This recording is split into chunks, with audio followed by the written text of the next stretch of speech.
Je me sens un peu moche ce matin, donc on va faire un vrai glam aujourd'hui. J'avais le choix entre déprimer et venir faire un make-up avec mes amours et je me suis dit, ça va me remonter le moral, ça, c'est sûr. Et franchement, pourquoi? C'est comme le setting spray à la fin. Je disais, franchement, prendre du poids, ça m'a vraiment pas dérangé pendant ma grossesse. Vraiment pas du tout. Mais, voir mon visage un peu plus gonflé, le nez gonflé, les lèvres gonflées, et avoir des dizaines de commentaires tous les jours sur le sujet, même quand je suis en train de parler, genre de n'importe quoi d'autre, c'est pas facile. Je m'en fous ce qu'on me dit, franchement c'est pas facile. Le truc c'est que le make-up, moi, ça me remonte toujours le moral, donc c'est ce qu'on va faire. Et ne me dites pas, pitié, c'est tout ce que je vous demande, ne me dites pas d'ignorer les commentaires méchants ou les trucs comme ça, parce que n'importe quel être humain, ça serait difficile d'ignorer au bout d'un moment, surtout quand on est enceinte et surtout quand, j'avoue, il y a des choses qu'on voit nous-mêmes changer et tout, et c'est pas facile. Mais le truc, c'est que je suis consciente que c'est pas éternel. Et je trouve ça vraiment dur de la part des gens. Genre vraiment, j'ai une vidéo de skincare, avec mon mari en plus, qui a eu beaucoup de vues là ces derniers temps.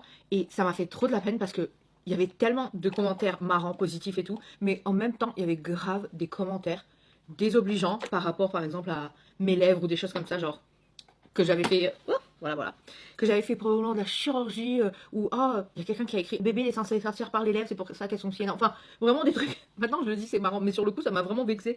Et je me dis, oh mon dieu, je crois que les gens oublient vraiment qu'il y a un être humain en face.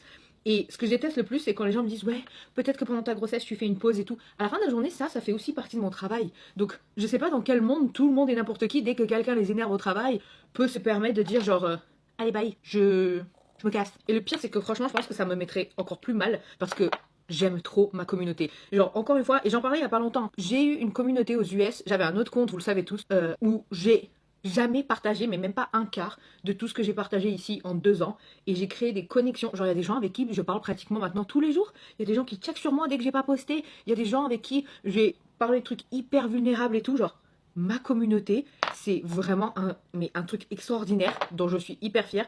J'ai aucune envie de ne pas en profiter juste parce qu'il y a quelques personnes méchantes. Mais waouh, il y en a qui sont méchants. Hors sujet, mais hier j'ai eu un déj et c'est des gens qui sont pour une marque skincare, mais du coup c'est des hommes, d'accord? Et c'était très drôle parce que on m'a complimenté mon teint, c'était ça que je portais, je tiens juste à le dire.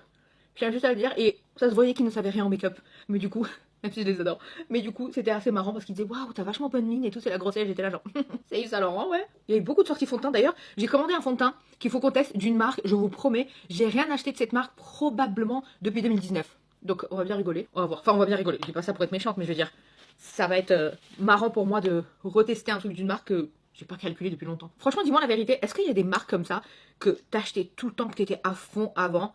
Surtout si en 2016 t'étais présente déjà sur les réseaux et tu étais comme moi à fond dans le make-up. Mais genre, des fois ça me fait de la peine, ça me fait un petit truc nostalgique. Genre. Et d'ailleurs, la dernière fois quand je rangeais le studio ici, j'ai retrouvé un truc, j'étais mort de rire. J'ai fait en fait un tiroir entier de tous les produits de l'époque. Donc t'as tous les trucs genre Anastasia Beverly Hills, Morphe, qui se rappelle de ça, Morphe, la marque. Enfin, j'ai des trucs, genre des collabs d'influenceurs américains, des trucs de fou. Et je me suis dit genre, est-ce que ça serait pas marrant de les ressortir les produits et qu'on voit genre desquels on se rappelle? Ça serait grave drôle parce que franchement il y a des trucs là-dedans. Oh mon dieu, genre, un jour ça finira au musée ma collection, vraiment. Est-ce que je rêve ou j'ai utilisé une teinte trop jaune. J'ai utilisé une teinte trop jaune. Ça va pas du tout. Cossas à la rescousse. Ce truc là, super, super rose. Ok, on est moins jaune, non? Je trouve qu'on est un peu moins jaune. Oh, je suis pas concentrée. D'ailleurs, là, je suis en train de filmer et je vais avoir genre 20 minutes pour essayer de vous éditer la vidéo. Mais heureusement, je fais des vidéos en continu. Dieu sait que j'aime parler avec vous. Mais, mais ce soir, mon mari vient de instaurer une nouvelle règle.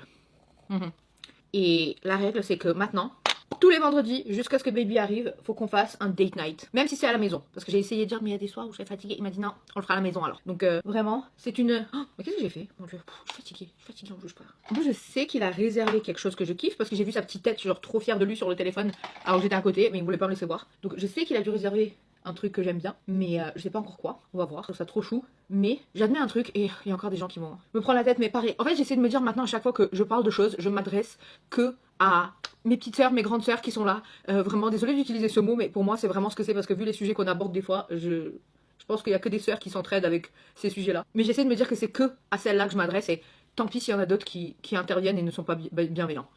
C'est ce que je dois me dire. Mais je disais, il y a un truc qui me stresse de fou, c'est manger dehors depuis que je suis enceinte. je sais pas, d'un coup, en fait, avant, j'étais quelqu'un qui ne pensait jamais à ces choses-là. Normal, j'étais pas enceinte. Mais là, d'un coup, le moindre truc, même si t'es dans un resto cher, même si t'es n'importe où, même si c'est un truc que tu connais déjà, t'es en train de te dire, oh mon dieu, j'espère qu'ils ont tout bien lavé. Oh mon dieu. Genre, je demande tout à chaque fois. Vraiment, pour tous les trucs, je leur dis, pitié, cramez ma nourriture. Ils sont là, genre, non, mais c'est pas nécessaire. Si, cramez tout ce que vous allez me rapporter, là. Cramez-le. La viande overcuite. Je préfère devoir mâcher pendant 3 quarts d'heure, juste au cas où, tu sais. Mais après, je suis pas gênée de le dire, de le demander. Je pense vraiment que s'il y a des gens qui le prennent mal, bah, encore une fois, qu'ils le prennent mal, parce que franchement, c'est leur problème. Je demande si je suis la seule ou pas, ou si c'est aussi parce que la grossesse a beaucoup progressé, donc d'un coup, tu over-réfléchis d'autant plus à toutes ces choses-là et tout. Mais oh my god, ça, c'est le côté pas très fun. D'ailleurs, j'ai beaucoup de questions sur tout ce qui est genre maternité, est-ce que je vais m'arrêter et tout. Et j'espère que je vais pas m'arrêter de travailler du tout, en fait, parce que on a mis en place un système qui, je trouve, est plutôt bon pour nous. J'ai le privilège de pouvoir faire la grande majorité de mon travail depuis la maison. Donc j'ai pris la décision que je ne prendrai pas de congé maternité. Et on a tout fait vraiment pour créer une organisation au max pour pouvoir continuer à travailler. Mais après, voilà, on fait jamais. Mais j'ai remarqué que même ça, c'est un peu un sujet tabou parce que je me dis, si je dis ça, il y en a qui vont dire que je suis mauvaise mère. Si je disais que je disparaissais pendant 3 mois, il y en a d'autres qui diraient, ah, mauvaise, genre quelqu'un qui n'a pas d'éthique de travail, etc. Et je me rends compte en fait que les gens ont beaucoup d'opinions, pas toujours les plus bienveillantes, et c'est dommage.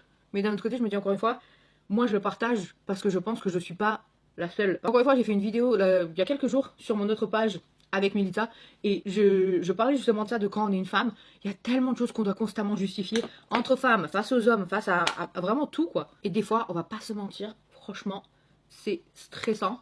Et je pense que c'est ça un peu aussi qui m'a eu ce matin.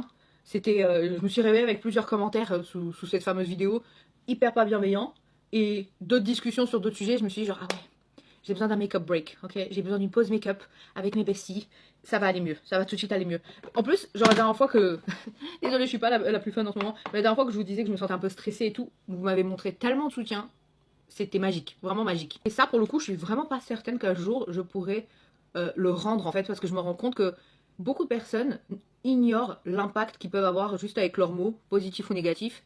Et vous êtes tellement nombreuses à avoir un impact tellement positif, et j'aimerais vraiment trouver la force un peu plus souvent de me concentrer que sur ça. Me juge pas, là je suis en train de faire un make-up look de la flemme. Ah, pour en revenir à toutes ces charmantes critiques que j'ai en ce moment, est-ce qu'il y en a d'autres qui ont eu ce même truc d'avoir genre le nez qui a gonflé et les lèvres qui ont gonflé? Et toutes celles qui vont dire, ah les injections, ça fait, en avril ça a fait 2 ans que j'ai pas refait d'injection.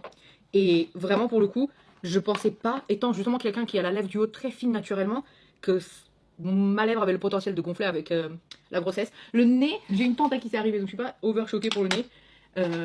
Mais j'aimerais savoir si ça revient à la normale ou pas après. Et au pire, vous pouvez mentir là un petit peu. Non, je rigole. Mais pour de vrai, des fois, genre je me dis, c'est fou tout ce que traverse le corps d'une femme. Et dès que t'en parles, encore une fois, en fait, ce que je déteste, c'est quand les gens sont là genre, être enceinte, c'est pas une maladie. Jamais dit ça, vraiment loin de là, Dieu merci, je suis la plus reconnaissante du monde d'être enceinte. Mais pourquoi on fait semblant que genre ça vient pas avec un pléthora de douleurs ou de difficultés? Et encore, genre vraiment, je pense que rien que le fait que je puisse être assise là à vous parler, etc., c'est que je fais partie des gens privilégiés, parce que le nombre de femmes qui ont des périodes beaucoup plus difficiles et tout, j'ai l'impression qu'on sous-estime. Et que du coup, on a honte en fait de dire... je me rappelle quand j'avais la sciatique, genre j'avais trop honte de dire que j'avais une sciatique parce que je me dis, oh, on va encore dire que c'est de ma faute quoi. D'ailleurs, j'avoue, je sais pas si je vais vous poster ce genre de choses ici parce que j'ai pas envie de saouler celles qui ne sont pas mamans ou qui s'en foutent de ces contenus. Mais j'ai les premiers achats bébés qui viennent d'arriver. Je suis au summum là. J'ai trop hâte de tout ouvrir. Donc peut-être je vous le ferai sur l'autre compte avec Milita. Comme ça au moins c'est un peu plus les trucs de future maman là-bas. Ok, les choses c'est pas scandale. C'est pas mon meilleur travail non plus quoi, tu vois. Ok, pour les lèvres, on va utiliser ce crayon. Je suis en train de le tuer. Il a déjà perdu 2 cm. Westman Atelier, j'avoue que c'est mes premiers produits à tester de chez eux et le crayon est juste trop beau. Genre la couleur c'est vraiment un vrai ton un peu neutre, voire légèrement froid. C'est la couleur biscuit, teinte 19 des Juicy Tube, elle a mon cœur, elle est tout le temps sur la table, je l'adore. Après j'avoue que j'ai peut-être un peu plus porté la 16 qui est du coup plus orangée, mais je trouve que celle-là elle passe mieux justement avec le crayon. On en pense quoi? C'est pas trop mal, tu vois? Un peu de make-up, un peu de copine, ça va tout de suite beaucoup mieux. Ok, un peu de poudre, c'est pas une poudre. C'est un spray. Hourglass, ça c'est une merveille absolue. Et je tiens juste à dire que j'en veux à Air France à vie. Car l'année dernière, pendant mon voyage au Japon, ils m'avaient tellement écrasé, ils m'ont cassé ma valise, qu'il a fait partie des produits qui n'avaient pas survécu et j'avais utilisé genre que ça. Je sais pas si tu remarques le joli glow et le voile de glow encore une fois qu'il donne, mais il est vraiment magnifique. Bref, je sens mon énergie remonter et j'ai même pas encore eu le temps de voir les échanges, les commentaires, les trucs comme ça. Là je sais que genre dans 1 heure, je sais que mon énergie grâce à vous elle sera là genre là. tu vois, elle va dépasser l'écran de la caméra. Ouais, je vous aime plus que tout. On n'oublie pas, quoi qu'il arrive, ce qu'on met en premier, c'est la confiance en soi. Je recommence à dire la phrase dans toutes les vidéos, pas que les vidéos vêtements, parce que vous m'en voulez quand je les dis pas. Et vraiment, pour le coup, je vous aime tellement. Merci d'être les sœurs que je n'ai jamais eues.